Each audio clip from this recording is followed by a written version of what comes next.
নমস্কার বন্ধুরা, আশা করি আপনারা সবাই ভালো আছেন, সুস্থ আছেন। আমার চ্যানেলে আপনাদের সবাইকে আবারও একবার ওয়েলকাম জানিয়ে আজ বানাচ্ছি শীতকালীন সেই সেরা কম্বো গরম রুটি সঙ্গে মাশরুমের তরকারি। চলুন তাহলে দেখে নেওয়া যাক সিক্রেট মশলাসহ গরম রুটির সঙ্গে কম্বো এই মাশরুম রেসিপি।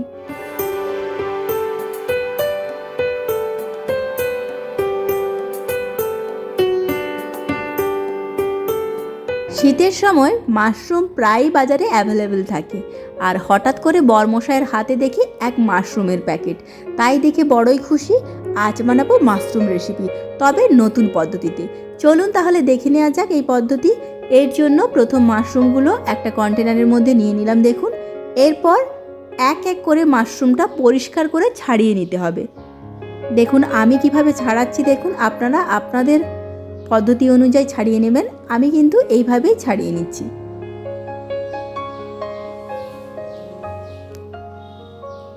এইভাবে এক এক করে আমি সবগুলো মাশরুমই ছাড়িয়ে নিয়েছি দেখুন। এরপর মাশরুমগুলো আমি ছুরির সাহায্যে একবারই মাঝ বরাবর কেটে নেব। তাহলে দেখুন শেপটা কেমন সুন্দর এসেছে। এইভাবে আমার সমস্ত মাশরুমগুলো আমি কেটে নিয়েছি। আর এই শীতের শুরুতে মাশরুম মশলা কিন্তু দারুণ লাগে। গরম রুটির সঙ্গে এর জুড়ি মেলা ভার। আর এই রেসিপির সঙ্গে রইল কিছু নতুনত্ব উপকরণ। চলুন তাহলে রেসিপি এগিয়ে নেওয়া যাক। এরপর আমি কেটে রাখা মাশরুমগুলো ভালো করে পরিষ্কার জলে ধুয়ে নেব দেখুন। আমার কিন্তু মাশরুম খেতে ভীষণই ভালো লাগে। কার কার মাশরুম খেতে ভালো লাগে অবশ্যই কিন্তু কমেন্টের সাহায্যে জানাবেন। দেখুন এখানে আমার মাশরুম ধোয়া কমপ্লিট হয়ে গেছে। এর মধ্যে কিছু গুঁড়ো মশলা অ্যাড করব। দিচ্ছি 1 চামচ হলুদ গুঁড়ো, 1/2 চামচ লাল লঙ্কার গুঁড়ো, 1 চামচ জিরে গুঁড়ো, দিচ্ছি 1 চামচ নুন। এরপর মাশরুমটা ভালো করে মিশিয়ে নিচ্ছি মশলাগুলোর সঙ্গে দেখুন। এখানে আমি এইভাবে মাশরুমগুলো ভালো করে মিশিয়ে নিলাম।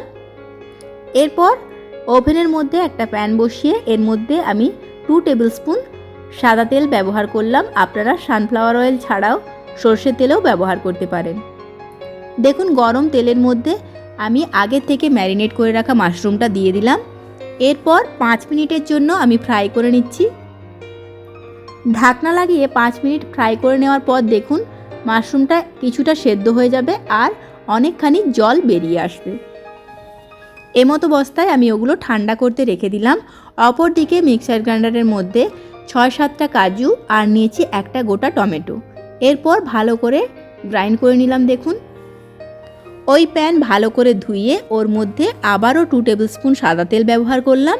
এখানে আমি পরে একটা এলাচ ব্যবহার করেছি, সঙ্গে দিয়েছি তেজপাতা, দারচিনি আর 1 চামচ গোটা জিরে। ভালো করে ভেজে নেওয়ার পর রসুন কুচি দিয়ে আবারও কিছুক্ষণ নেড়ে ভেজে নিয়েছি। রসুনগুলো লাল লাল হলে আমি একখানা পেঁয়াজ কুচি করে রেখেছিলাম এইটা দিয়ে আবারও 2 মিনিটের জন্য ভেজে নিচ্ছি। 2 মিনিট ভেজে নেওয়ার পর আমি এখানে অ্যাড করলাম 1 চামচ ধনে গুঁড়ো, 1 চামচ লাল লঙ্কার গুঁড়ো আর দিয়েছি অল্প কিছুটা হলুদ গুঁড়ো। এরপর মশলাগুলো 1 মিনিটের জন্য ভেজে নিচ্ছি দেখুন, যেন না পুড়ে যায় দেখবেন। এরপরেই আমি আগে থেকে রেডি করে রাখা মশলাটা এখানে দিয়ে দিচ্ছি। মশলা দেওয়ার পর কিছুক্ষণ নাড়িয়ে চাড়িয়ে ভালো করে কষিয়ে নেওয়ার পর আমরা মিক্সি ধোয়া জলটা এর মধ্যে অ্যাড করব। মশলাটা কিন্তু কিছুক্ষণের জন্য কষিয়ে নেবেন, তারপর জলটা ব্যবহার করবেন। তাতে কিন্তু মাশরুমের স্বাদটা দ্বিগুণ বেড়ে যায়। জল দিয়ে মশলা কষিয়ে নেওয়ার পর আমি এখানে 1 চামচ নুন ব্যবহার করলাম। আপনারা কিন্তু স্বাদ অনুযায়ী নুনটা দেখে নেবেন। এরপর এখানে দিয়ে দিচ্ছি 1 চামচ গাওয়া ঘি। আপনারা চাইলে বাটারও ব্যবহার করতে পারেন। এরপর আগে থেকে সেদ্ধ করে রাখা মাশরুমটা আমি এর মধ্যে অ্যাড করলাম।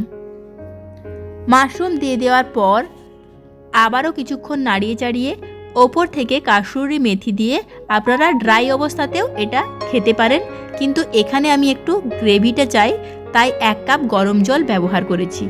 গরম জল দিয়ে দেওয়ার পর খানিক ফোটানোর পর আমি এখানে 1 চামচ কাসুরি মেথি গুঁড়ো করে দিয়ে দিলাম দেখুন।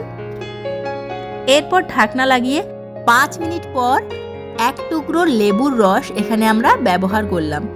এই রকম ছোট্টখাট্ট উপকরণগুলো মাশরুম রেসিপিতে আপনারা অ্যাড করবেন, দেখবেন রেসিপি কিন্তু দ্বিগুণ স্বাদ বেড়ে যায়। চলুন আমরা মশলাটা কিছুক্ষণের জন্য আবারও কুকড হতে দিই। এরপর ওপর থেকে ধনেপাতা কুচি ছড়িয়ে দিচ্ছি।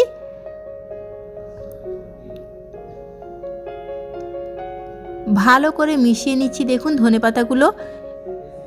ওপর থেকে দিয়ে দেব 2টো চেরা কাঁচা লঙ্কা। আবারও 2 মিনিট ফুটিয়ে নেওয়ার পর গরম গরম সার্ভ করুন দারুণ সুস্বাদু শীতকালীন এই নতুনত্ব রেসিপি মাশরুম মশলা।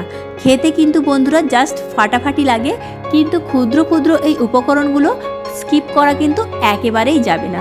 চলুন তাহলে সম্পূর্ণ রেসিপি দেখার জন্য অনেক ধন্যবাদ। আর এই রেসিপি ভালো লেগে থাকলে অবশ্যই একটা লাইক দেবেন, সাবস্ক্রাইব করে পাশে থাকা বেল আইকন প্রেস করে নতুন আপডেটের জন্য অপেক্ষায় থাকবেন। ধন্যবাদ।